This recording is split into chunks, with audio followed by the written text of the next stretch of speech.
దీపారాధన చేసినప్పుడు దీపం వెలిగించి వదిలేస్తూ ఉంటారు.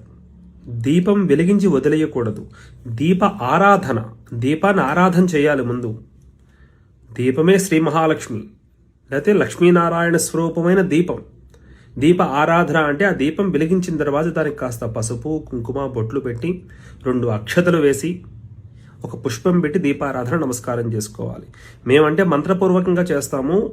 మీరు మంత్రం తెలియకపోయినా అదైతే ప్రధానంగా చేయాలి. నెక్స్ట్ చాలామంది ఎన్ని ఒత్తులు వేయాలి ఇలాంటి డౌట్లన్నీ అడుగుతూ ఉంటారు. ఎంత శ్రద్ధగా చేయాలి అక్కడ ముందు అది ప్రధానం. అక్కడ ఎన్ని ఒత్తులు వేస్తే ఫలితం రావట్లే, ఎంత శ్రద్ధగా చేసావో దాన్ని బట్టి ఫలితం వస్తుందన్నమాట.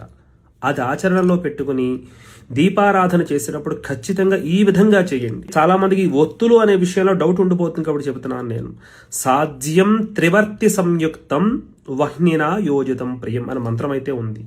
3 ఒత్తులు కలిపి దీపారాధన చేయాలి. అది 3 ఒత్తులు విడివిడిగా వెలిగించినా ఏక ఒత్తిగా పెట్టినా సరే 3 ఒత్తులు అయితే దీపారాధనలో చేయాలి.